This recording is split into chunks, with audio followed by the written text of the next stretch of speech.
Ladies and gentlemen, happiness is often perceived as something we derive from others, as if it were a gift that another person places into our hands. We grow up surrounded by narratives that intertwine happiness with companionship, romance, and external validation. But what if I told you that true? Enduring happiness isn't dependent on anyone else. What if the secret to being happy lies within you and your ability to embrace solitude? To be happy alone is not a contradiction or a consolation prize. It is a profound expression of self-reliance, self-awareness, and self-compassion. It is a life skill that transcends relationship status, social expectations, or cultural norms. Being happy alone means finding fulfillment in your own presence and experiencing peace even in the quiet moments. It is about understanding that solitude is not loneliness, but an opportunity to nurture your inner world and grow as an individual. When we talk about happiness and solitude, the first step is to recognize and challenge the myths surrounding it. Many people fear being alone because they equate it with isolation or inadequacy. They view solitude as a void to be filled rather than a space to be cherished. But the truth is, being alone is neither good nor bad, it is what we make of it. If we approach it with fear, it becomes a source of discomfort. If we embrace it with curiosity, it becomes a gateway to self-discovery. To be happy alone requires a shift in perspective. It calls for us to see ourselves as whole, not as fragments searching for completion in others. It requires us to accept that our worth is not determined by our social connections or the number of people who surround us. Instead, it lies in our ability to nurture our inner lives, to cultivate self-love, and to engage with the world from a place of authenticity. Solitude is a mirror that reflects who we are.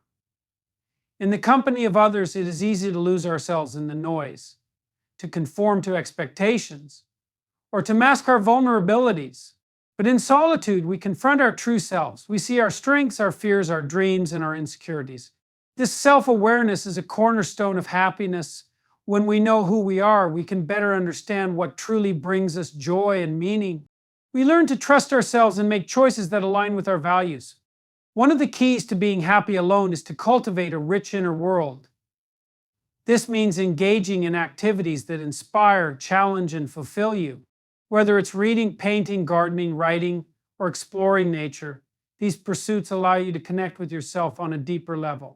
They remind you that you are capable of creating joy, independent of external circumstances. They also provide a sense of purpose and accomplishment, which are essential components of happiness. Another important aspect of being happy alone is developing emotional resilience.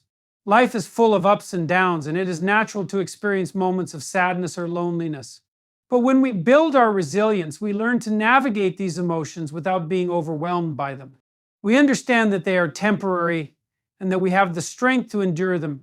This resilience is bolstered by practices such as mindfulness, gratitude, and self-compassion. By staying present, appreciating what we have, and treating ourselves with kindness, we create a foundation of emotional stability. Being happy alone also involves setting boundaries and prioritizing self-care. It means recognizing your needs and honoring them. It means saying no to situations or relationships that drain your energy and saying yes to those that uplift you. It means taking care of your physical, mental, and emotional well-being through healthy habits, rest, and reflection. When you prioritize yourself, you send a powerful message that your happiness matters and that you are deserving of love and care, especially from yourself. Another crucial element is embracing solitude as an opportunity for growth. When we are alone, we have the freedom to explore our interests, learn new skills, and set personal goals. This growth not only enhances our sense of self-worth, but also enriches our lives with meaning and direction. It reminds us that we are constantly evolving and that happiness is not a destination, but a journey of becoming.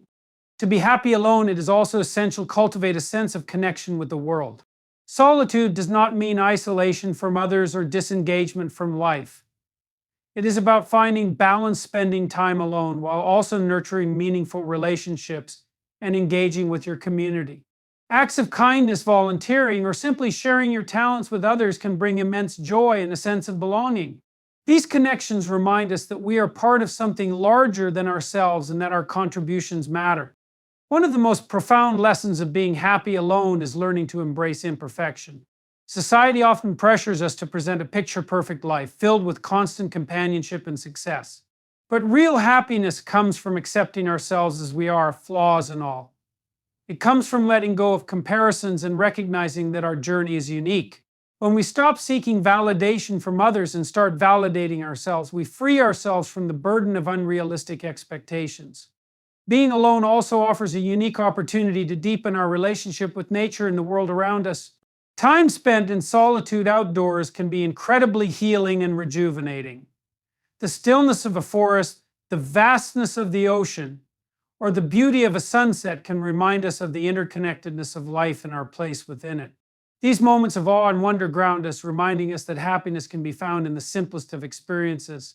It is important to remember that being happy alone does not mean avoiding relationships or rejecting the value of companionship.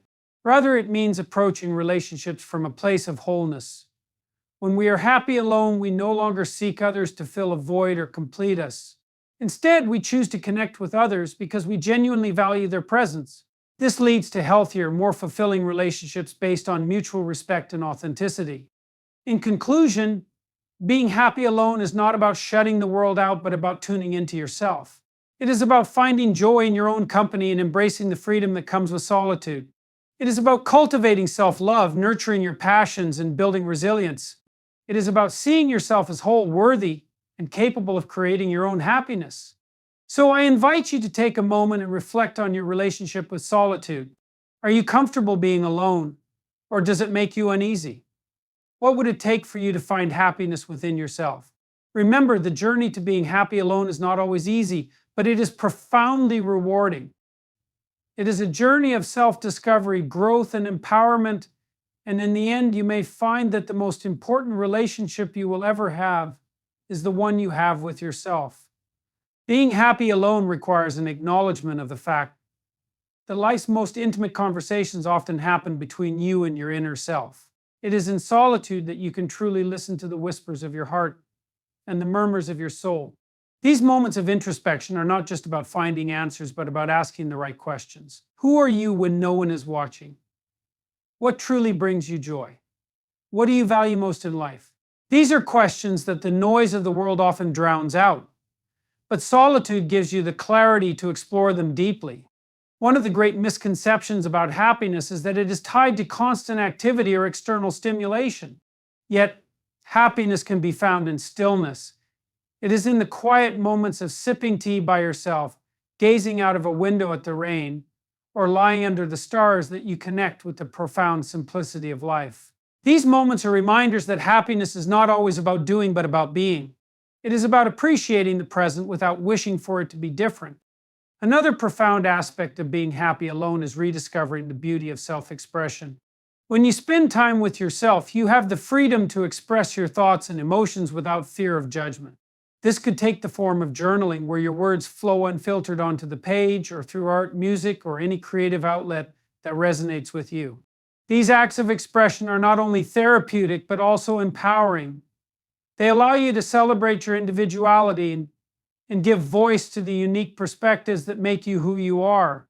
There is also a spiritual dimension to finding happiness alone.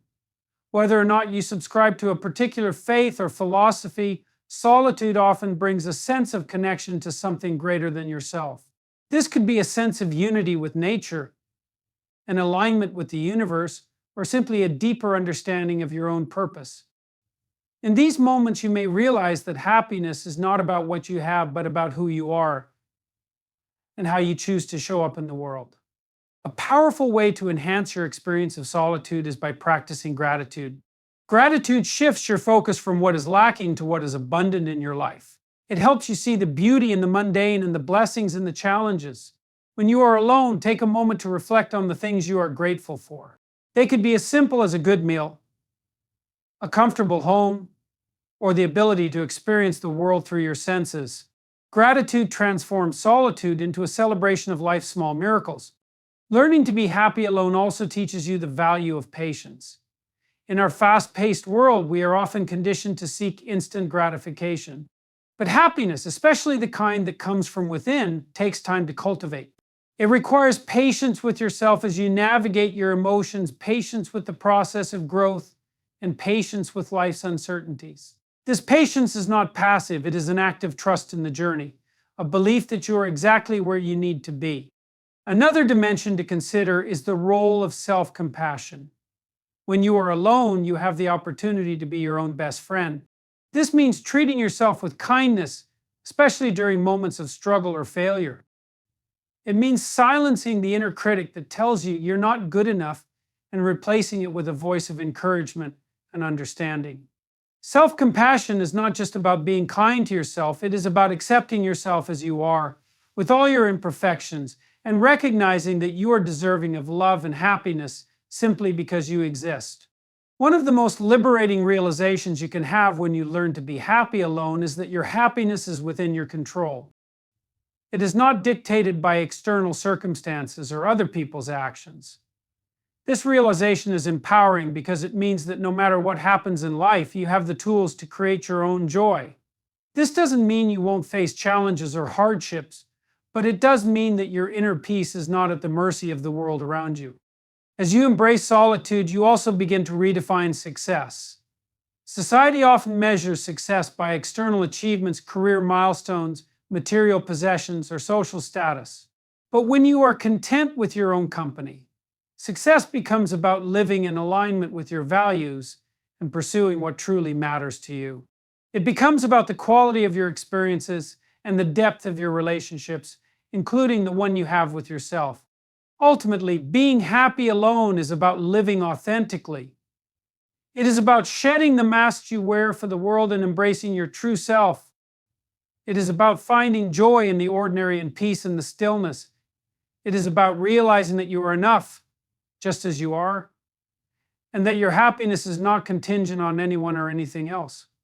This kind of happiness is not fleeting. It is enduring because it is rooted in your essence. So, as we bring this exploration to a close, I encourage you to take a step back and embrace the gift of solitude.